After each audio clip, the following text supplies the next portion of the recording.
ada beberapa peristiwa penting pada tahun 2008 kala itu, dari meninggalnya mantan penguasa diktator Presiden Soeharto hingga aksi kekerasan terhadap pawai aliansi kebangsaan yang bebas dalam memeluk agama dan berkeyakinan di Monas pada waktu itu. Dan tak ketinggalan, pada tahun 2008 adalah menjadi saksi di mana ada peristiwa pembunuhan berantai yang sangat menggegerkan Indonesia yang dilakukan oleh seorang pemuda bernama Ferry Idam Heniansyah atau yang biasa disebut Rian. Dan di tahun berikutnya, yaitu pada tahun 2009, Majelis Pengadilan Negeri Depok menjatuhkan hukuman mati kepada Rian atas tuduhan pembunuhan berantai yang dilakukannya yang memakan korban 11 orang. Kasus yang dilakukan oleh Ferry Idam Heniansyah atau Rian adalah gambaran tentang cinta buta, tuntutan ekonomi, dan gambaran wajah kepolisian Indonesia pada waktu itu. So, welcome back to my channel, dan terima kasih yang udah ngeklik video ini. Tetap stay tune untuk bahas kasus pembunuhan yang fenomenal ini.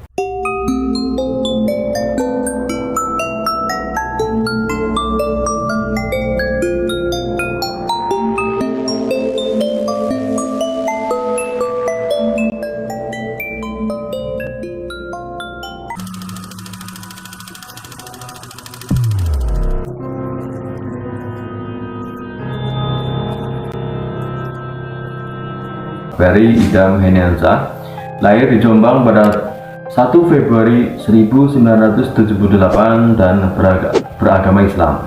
Drama pembunuhan yang diduga dilakukan Rian semakin mengejutkan.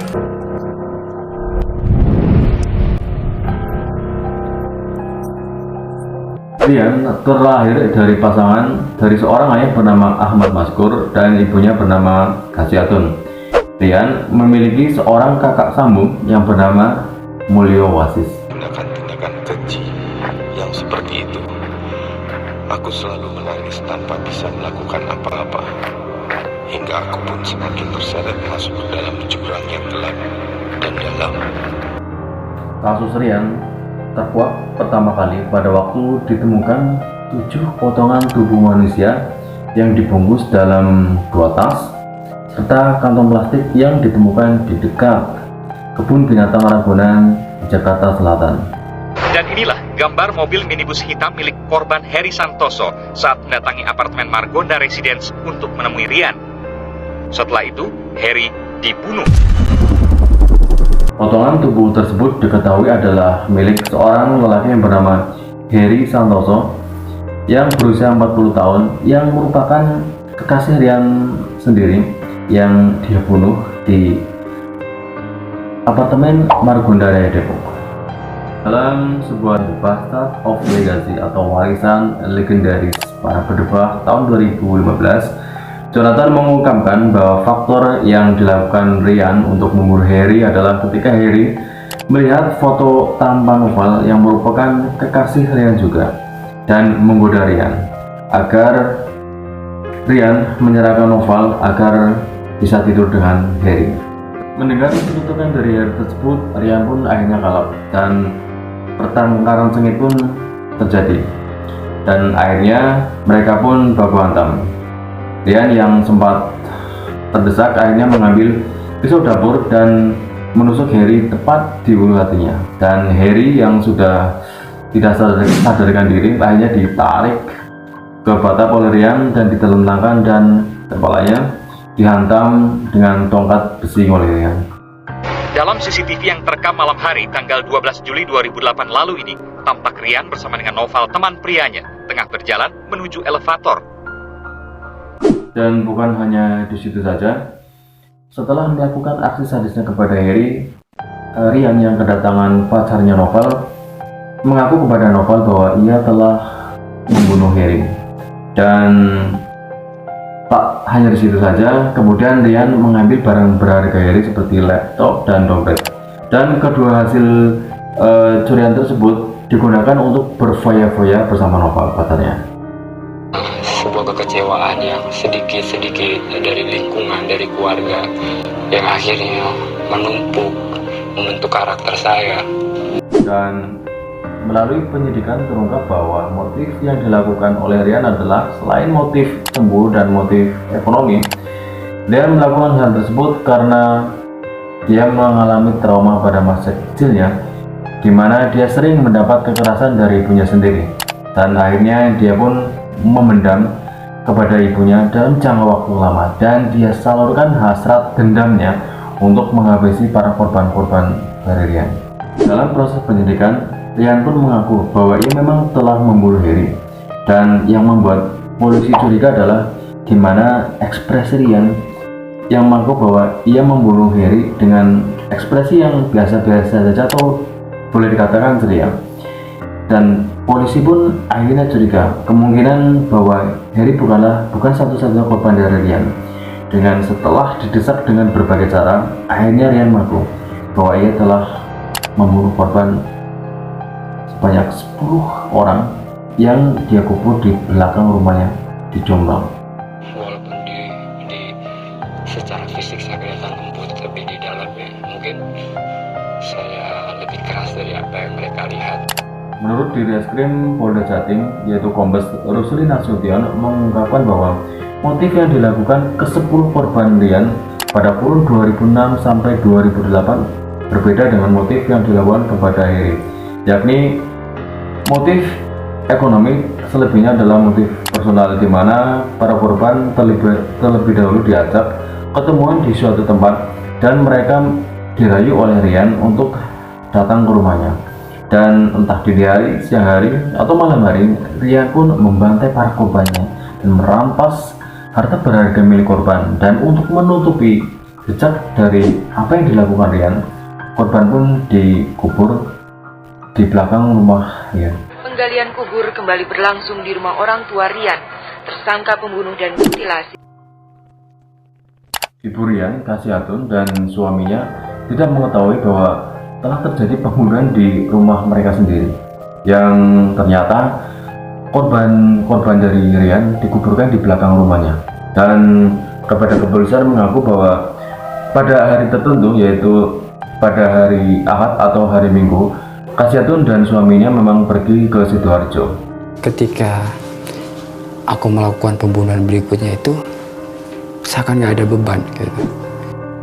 Dan Yusti pun menambahkan bahwa kepribadian Rian adalah obsesif dan kompulsif, di mana ketika Rian menginginkan sesuatu, dia akan memikirkan bagaimana cara mendapatkan sesuatu yang diinginkan tersebut. Oleh karena itu, sekali dia tidak ketahuan dalam membunuh seseorang, maka dia akan terus membunuh dan membunuh ketika dia menginginkan sesuatu yang diinginkannya. Dan tak tanggung-tanggung, tim Mapolda Jatim mengerahkan krunya untuk menjaga Rian dan kekasihnya Novel Andreas yang ditahan dalam satu sel.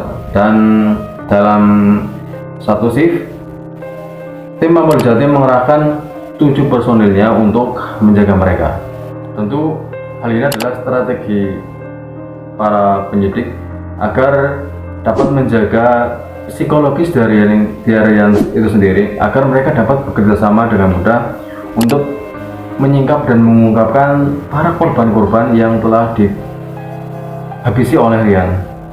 Novel sebagai kekasih Rian pun amat sangat mendukung atas apa yang menimpa kekasihnya Rian dalam menghadapi berbagai pertanyaan dan saran dari tim penyidik. Hal itu dapat diketahui dari momen-momen mereka saat berdua, di mana Novel beberapa kali menggelayut kepada Rian dan sebaliknya, dan pada saat makan pun Rian yang diborgol tangannya pun disuapi dengan mesra oleh kekasihnya Novel.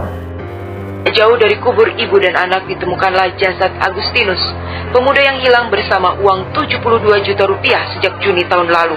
Melangkah tak berapa jauh, polisi menggali lubang lain, tempat Zaki, sang penyiar radio, dikuburkan. Berkat kerjasama yang baik antara Rian dan pihak kepolisian, tim penyidik dapat menyimpulkan siapa saja korban-korban dari Rian yang telah dihabisi Rian dan jasadnya dikuburkan di belakang rumahnya. Di sini gua nggak ngebahas sedetail mungkin siapa saja korban-korban atau lelaki yang telah dibaca Rian dan akhirnya dibunuh dan dikubur jasadnya di belakang rumahnya. Aku akan memberi satu contoh saja, pria yang bernama Guntur. Guntur adalah lelaki yang dipacari Rian ketika Rian menjadi member di sebuah klub fitness, dan akhirnya mereka jadian dan mereka pun pacaran. Dan entah alasan apa atau motif pertengkaran apa, akhirnya mereka pun bertengkar dan si Guntur ini akhirnya dibunuh ketika si Guntur diundang ke rumah Rian, dan akhirnya Guntur dihabisi dan dikubur di belakang rumah Rian. Dan ada suatu keanehan dari hasil tim penyidikan bahwa dimana diketahui dari sekian banyak korban Rian adalah lelaki. Tetapi di sini menemukan fakta bahwa ada suatu korban perempuan dan anaknya yang berusia 3 tahun, guys. Dan setelah diselidiki, korban perempuan itu adalah bernama Nani Hidayati dan anaknya yang berusia 3 tahun, Sylvia Putri. Penggalian kubur kembali berlangsung di rumah orang tua Rian, tersangka pembunuh dan mutilasi. Jenazah Nani dan anaknya Sylvie yang baru berusia 3 tahun misalnya, ternyata dipendam dalam satu liang di dekat septic tank. Awal mula pertemuan mereka adalah ketika Rian dan Nani Hidayati berada dalam satu member klub fitness. Entah atau iseng atau memang Rian mempunyai keinginan untuk sesuatu yang lebih jauh, si Rian mengajak si Nani Hidayati untuk berhubungan intim. Tetapi si Nani yang mengetahui bahwa si Rian gay, akhirnya justru mengungkapkan suatu ungkapan yang kurang menyenangkan di hati Rian, bahwa lu kan gay, lu kan LGBT gitu loh. Karena ungkapan itulah yang membuat Rian marah, naik pitam, dan akhirnya membunuh Nani. Dan lebih tragisnya, ketika peristiwa pembunuhan tersebut, anaknya Sylvia Putri menyaksikan ibunya dibunuh. Dan karena Rian merasa panik, akhirnya anaknya pun ikut dibunuh, guys. Penangkapan Rian yang menelan korban cukup fantastis ternyata sempat mencoreng wajah kepolisian Indonesia. Hal ini berawal saat ditemukan satu sosok jasad seorang yang padahal jasad tersebut bukan ditemukan di belakang rumah Rian, dan jasad tersebut ditemukan di sebuah kebun tebu, tepatnya di Dusun Baan, Desa Bandar Kedong Mulyo, Jombang, yang diperkirakan adalah jasad yang bernama Muhammad Asrori atau Aldo. Dan berkat penemuan mayat yang diduga bernama Muhammad Asrori ataupun Aldo, akhirnya polisi menangkap 3 tersangka, diantaranya Imam Hambali alias Kemat, Devi Teko Prianto, dan Maman Sugianto. Imam Hambali alias Kemat dituduh telah menghabisi korban bernama Muhammad Asrori ataupun Aldo, diduga karena dia menolak ajakan Imam Hambali untuk berhubungan atau alias kencan.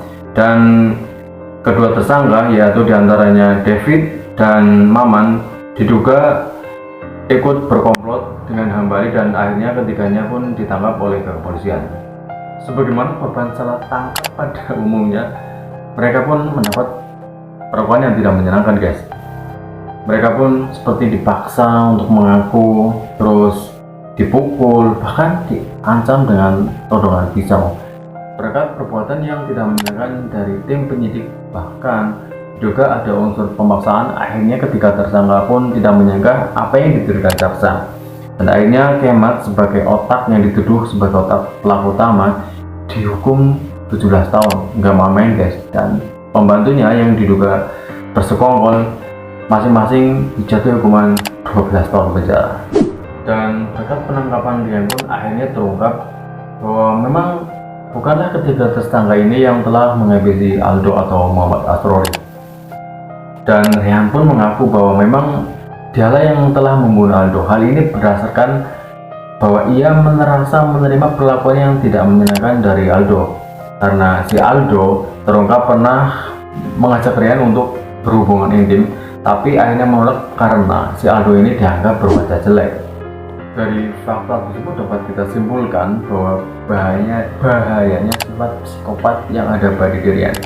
Dia tidak peduli kapan, di mana, dan masalah apapun, dia dapat membunuh seorang tanpa perhitungan, guys. Mungkin sifat psikopat yang ada di diri kamu. Cukup sekian video dari gua kali ini. Sekali lagi gua ucapin terima kasih yang udah ngeklik video ini, dan jangan lupa untuk like, subscribe agar gue semangat buat video-video misteri atau pembunuhan lainnya. Saya Kaos, sampai jumpa di video selanjutnya.